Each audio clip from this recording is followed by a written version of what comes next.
اور یہ بات کسی آپ کے کورس کی کتاب میں نہیں لکھی ہوئی. آپ نے یہ تو سنا ہے نا کہ پاکستان کا لفظ جو ہے وہ چودھری رحمت علی صاحب نے بنایا تھا, اور اس لفظ میں جو پے ہے وہ پنجاب کے لیے ہے, الف افغانیہ کے لیے ہے یعنی کہ خیبر پختونخوا کے لیے ہے, کاف کشمیر کے لیے ہے, سین سندھ کے لیے ہے, اور تان بلوچستان کے لیے ہے. چودھری رحمت علی صاحب اس لفظ کو 1933 میں سامنے لائے, 1933 میں. لیکن آپ یہ سن کے حیران ہوں گے کہ 1928 میں ایک کشمیری صحافی سید غلام حسن شاہ کاظمی نے 7 روزہ پاکستان کے ڈیکلیریشن کے لیے ڈپٹی کمشنر ایبٹ آباد کو درخواست دی تھی. 7 روزہ پاکستان. اب کاظمی صاحب جو ہیں ان کا تعلق تھا مقبوضہ کشمیر کے علاقے ہندواڑہ سے, اور وہ مولانا ظفر علی خان کے اخبار زمیندار میں کام بھی کرتے تھے اور مولانا ظفر علی خان کے ساتھ گرفتار بھی ہو چکے تھے. ٹریک ریکارڈ کوئی اچھا نہیں تھا, تو ان کو ڈیکلیریشن دینے سے انکار کر دیا گیا. لیکن ان کو اس نام سے بڑی محبت تھی, تو 1935 میں انہوں نے دوبارہ ڈیکلیریشن دیا, ڈیکلیریشن کے لیے درخواست دی تو ان کو اجازت مل گئی. اور پھر مئی 1936 میں 7 روزہ پاکستان کے نام سے ایبٹ آباد سے ایک کشمیری صحافی نے اپنا اخبار شروع کیا, اور پاکستان کی شہرت ہر طرف پھیل گئی. اب 1937 میں کانگریس کی حکومت آ گئی, اس وقت یہ صوبہ سرحد تھا, اور ڈاکٹر خان صاحب جو ہیں انہوں نے اس اخبار پر پابندی لگا دی. لہٰذا کاظمی صاحب سری نگر چلے گئے, وہاں پہ ایک اخبار تھا حقیقت, تو وہاں حقیقت اخبار میں انہوں نے پاکستان کا پرچار شروع کر دیا. اور وہ جو غلام حسن شاہ کاظمی صاحب ہیں وہ مظفر آباد میں دفن ہیں, آپ کے شہر میں. یہاں پہ ایک علاقہ ہے ٹنگر شریف, وہاں پہ ان کا مزار واقع ہے. تو اس لیے جو مظفر آباد والے ہیں ان کو فخر ہونا چاہیے کہ ان کی سرزمین پر ایک ایسا درویش صحافی دفن ہے جس نے 1928 میں پاکستان اخبار کے نام سے پاکستان کو شہرت دی. یہاں پہ میں یہ بات اس لیے کر رہا ہوں کہ جو 23 مارچ 1940 کی جو قرارداد لاہور ہے, جس کو اب ہم قرارداد پاکستان کہتے ہیں, آپ وہ پوری قرارداد پڑھیں. 23 مارچ 1940 کی قرارداد میں ایک علیحدہ وطن کا ذکر ہے, لفظ پاکستان نہیں ہے اس میں. یعنی کہ 1940 تک مسلم لیگ نے لفظ پاکستان کو اڈاپٹ نہیں کیا تھا, لیکن ایک کشمیری صحافی سید غلام حسن شاہ کاظمی نے 1928 میں پاکستان کو اڈاپٹ کر لیا. یہ ہے پاکستان اور کشمیر کا تعلق. اب آپ کو پتہ ہے قائد اعظم محمد علی جناح بہت ان کو کشمیر سے محبت تھی, وہاں پہ وہ کئی دفعہ گئے. تو 1944 میں وہ سچیت گڑھ کے راستے سے جموں گئے, جموں سے سری نگر گئے, اور اس دورے میں سری نگر میں ان کی ملاقات ہوئی. ایک کشمیری صحافی تھے کے ایچ خورشید صاحب, جو بعد میں آزاد کشمیر کے پریزیڈنٹ بھی بنے. تو کے ایچ خورشید صاحب ان کے سیکرٹری بن گئے. اب ایک لمبی کہانی ہے, ایک کشمیری نوجوان کے ایچ خورشید اور قائد اعظم کا جو تعلق ہے, بہت لمبی کہانی ہے. میں آپ کو صرف اتنا بتانا چاہتا ہوں کہ بعد میں جب کے ایچ خورشید صاحب کو گرفتار کر لیا گیا تو قائد اعظم نے ان کی رہائی کے لیے جواہر لال نہرو سے بات کی, وہ ریلیز ہو گئے, واپس آ گئے. پھر قائد اعظم کی وفات ہو گئی, لیکن محترمہ فاطمہ جناح نے کے ایچ خورشید کو اپنے بیٹے کی طرح ان کے ساتھ سلوک کیا, اپنے ساتھ رکھا, اپنے خرچے پہ پڑھنے کے لیے بیرون ملک بھیجا. اور پھر جب ایک کشمیری خاتون سریا صاحبہ سے کے ایچ خورشید صاحب کی سیالکوٹ میں شادی ہوئی, تو کے ایچ خورشید صاحب کا جو شادی کا جوڑا تھا وہ فاطمہ جناح صاحبہ نے خصوصی طور پہ کراچی سے بنوا کے بھیجا. اور اس کے بعد جب شادی ہو گئی تو اس کشمیری وہ صحافی تھا جو وہ بیرسٹر بن چکا تھا, اسے اور اس کی دلہن کو فاطمہ جناح صاحبہ نے اپنے ساتھ کراچی میں اپنے گھر پہ رکھا. اور پھر وہ سریا صاحبہ جو ہے, فواد احمد فواد صاحب یہاں موجود ہیں, ان کا تعلق اسی خاندان سے ہے, وہ پھر فاطمہ جناح کی سیکرٹری بن گئی. کتنا گہرا تعلق ہے کشمیر کا, پاکستان کا, اور قائد اعظم محمد علی جناح اور محترمہ فاطمہ جناح کا. اچھا, جب قائد اعظم 1944 میں واپس جا رہے تھے تو یہ مظفر آباد سے گزرے, اور جب وہ راولپنڈی کے قریب پہنچے تو ایک علاقہ وہاں بارہ کوہ، تو بارہ کوہ میں کے قریب انہوں نے دیکھا کہ رائٹ سائڈ پہ بڑی سرسبز پہاڑیاں ہیں، تو انہوں نے کہا گاڑی روکیں، وہاں ایک جگہ مل پور، وہاں پہ انہوں نے گاڑی رکوائی۔ چودھری غلام عباس مسلم کانفرنس کے رہنما ان کے ساتھ تھے، تو قائد اعظم نے ان کو بتایا، پوچھا چودھری صاحب یہ بتاؤ کہ جب پاکستان بن جائے گا تو اس کا کیپٹل کہاں پہ ہوگا؟ تو چودھری صاحب نے کہا جی لاہور، انہوں نے کہا نہیں۔ انہوں نے کہا کراچی، انہوں نے کہا نہیں۔ چودھری صاحب نے پوچھا پھر کہاں پہ ہوگا دارالحکومت؟ قائد اعظم نے ان کو انگریزی میں کہا کہ دارالحکومت اس سبزہ زار میں ہوگا، کیونکہ یہ کشمیر کے بہت قریب ہے۔ اور یہ جو بات ہے، یہ مولانا اسماعیل زبی صاحب نے جو اسلام آباد پہ کتاب لکھی ہے، اسلام آباد کی ہسٹری پہ، اس میں انہوں نے تاریخی شواہد کے ساتھ اس بات کو شامل کیا ہے۔ اور اس کے بعد بہت سی باتیں آپ جانتے ہیں کہ پھر پاکستان تو 14 اگست کو بنا، لیکن 19 جولائی 1947 کو سری نگر میں مسلم کانفرنس نے پاکستان کے ساتھ الحاق کا اعلان کیا، اور اس میں بہت سے رہنماؤں کا کردار تھا، سردار ابراہیم صاحب تھے۔ پھر پاکستان 14 اگست کو بنا، اور 23 اگست کو سردار عبدالقیوم خان صاحب جو ہیں انہوں نے نیلا بٹ سے اپنی تحریک شروع کر دی اور مجاہد اول کہلائے۔ تو پاکستان کے ایک عظیم شاعر احمد فراز صاحب کا نام آپ نے سنا ہے، بہت کم لوگ جانتے ہیں، فواد صاحب کو تو پتہ ہے اس بات کا، شاید منور سعید صاحب کو بھی پتہ ہو، لیکن بہت سے نوجوان جو ہیں یہاں پہ ان کو نہیں پتہ۔ یہ جو احمد فراز صاحب ہیں، یہ جو 1947 میں جو لوگ یہاں پہ مظفر آباد آئے تھے کشمیریوں کا ساتھ دینے اور لڑائی میں حصہ لیا، اس میں احمد فراز صاحب بھی شامل تھے، خود آئے یہاں پہ اور جہاد کشمیر میں حصہ لیا۔ اور فراز صاحب جو ہیں وہ کبھی کبھی مجھے اپنے گھر پہ وہ تصویر دکھایا کرتے تھے کہ وہ مظفر آباد میں یہاں کے لوکل مجاہدین کے ساتھ ایک گروپ فوٹو تھا۔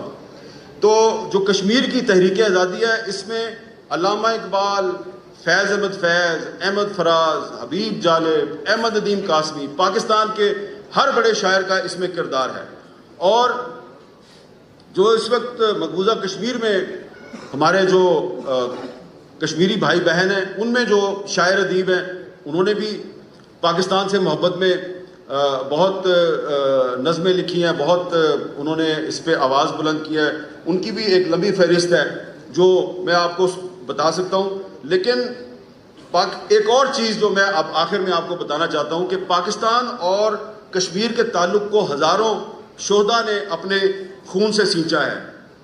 پاکستانی فوج کے پہلے نشان حیدر کیپٹن محمد سرور نے بھارت کے زیر قبضہ جو اس وقت کشمیر کا علاقہ ہے اڑی، وہاں پر ایک پہاڑی ہے تل پترا، وہاں پہ انہوں نے اپنی جان دی، اور کیپٹن محمد سرور آج بھی مقبوضہ کشمیر کے اس اڑی کے علاقے میں اس پہاڑی پہ آج بھی وہاں پہ دفن ہے۔ نشان حیدر پاکستان کا مقبوضہ کشمیر میں دفن ہے۔ ایک اور نشان حیدر کیپٹن کرنل شیر خان 1999 میں کارگل میں شہید ہوئے۔ میرے پاکستان کے بہت سے لوگوں کو نہیں پتا، آپ کو شاید پتا ہو کہ یہ جو بہادر کیپٹن تھا جس نے سوابی میں جنم لیا، کارگل میں شہادت کا رتبہ حاصل کیا، اس کا نام کشمیر کے ایک بہادر سپوت کرنل شیر خان کے نام پہ رکھا گیا۔ اور کرنل شیر خان آپ کو پتا ہے کون تھے؟ پلندری سے ان کا تعلق تھا، اور 1947-48 میں جو مزاحمت ہوئی تھی ڈوگرا فوج کے خلاف، اس میں ان کا بڑا رول تھا، اور بعد میں وہ اس ریاست جموں و کشمیر کے پریزیڈنٹ بھی بنے، کرنل شیر خان صاحب، مختصر عرصے کے لیے۔ اس کرنل شیر خان کے نام پہ کیپٹن کرنل شیر خان کا نام رکھا گیا۔ اس کا تعلق سوابی سے تھا، اس کرنل شیر خان کا نام پلندری سے تھا۔ تو سوابی اور پلندری کا کیا تعلق ہے؟ یہ پاکستان اور کشمیر کا تعلق ہے۔ اور بڑے افسوس کی بات ہے کہ یہ کچھ دن پہلے 9 مئی کو جب کیپٹن کرنل شیر خان کی جو یادگار ہے جب اس کی توہین ہوئی، تو وہ صرف سوابی کے کیپٹن کرنل شیر خان کی توہین نہیں تھی، وہ پلندری کے کرنل شیر خان کی بھی توہین تھی۔ اور یہ جو شہداء کی توہین کی گئی ہے 9 مئی کو، یہ ناقابل معافی ہے۔ اب میں آپ کو یہ بھی بتانا چاہتا ہوں کہ بھارت کے ہاتھوں 1984 میں پھانسی پانے والے شہید کشمیر مقبول بٹ کے خطوط پر مشتمل کتاب شعور فردہ میں ایک خط شامل ہے جو انہوں نے اپنی بھانجی عذرا میر کے نام لکھا تھا۔ یہ خط بڑا اہم ہے۔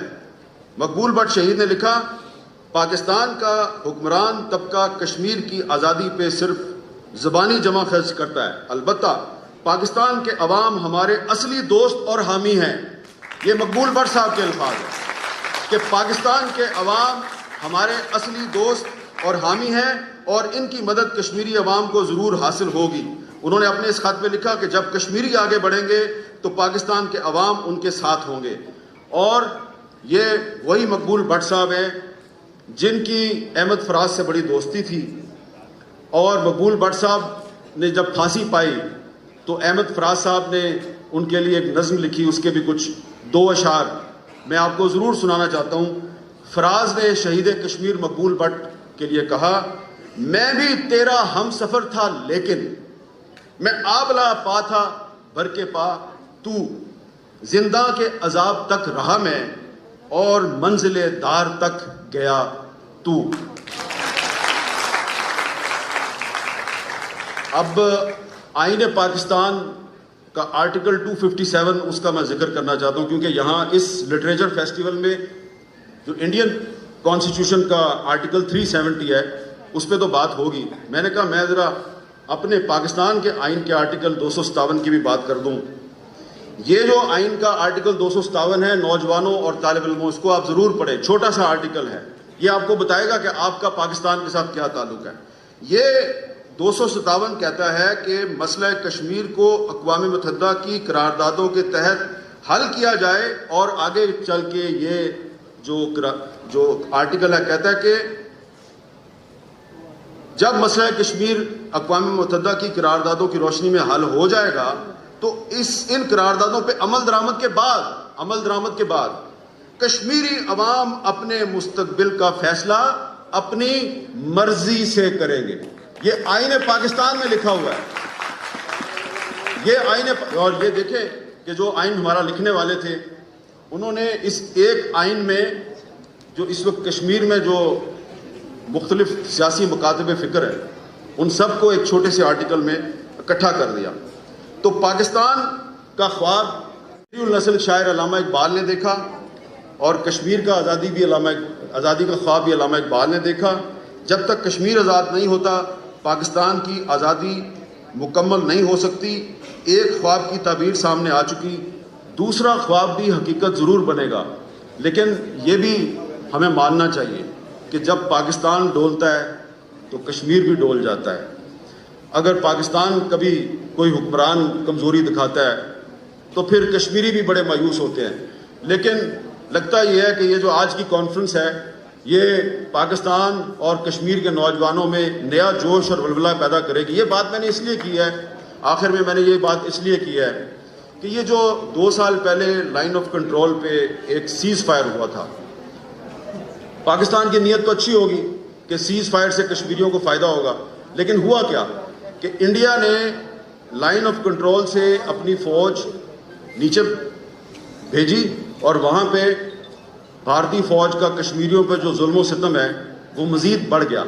تو اس لیے میں سمجھتا ہوں کہ جو 2021 فروری میں جو سیز فائر ہوا تھا اس کا کشمیریوں کو فائدہ نہیں ہوا، اس کا ہندوستان کو فائدہ ہوا، جس کی وجہ سے کشمیریوں میں کچھ مایوسی پیدا ہوئی۔ لیکن آخر میں احمد فراز کا شعر، احمد فراز مجاہد کشمیر، اس نے کہا دشمن کو مخاطب کر کے، تو میرے غنیم نہ بھول تو کہ ستم کی شب کو زوال ہے، تیرا جبر و ستم بلا سہی میرا حوصلہ کمال ہے۔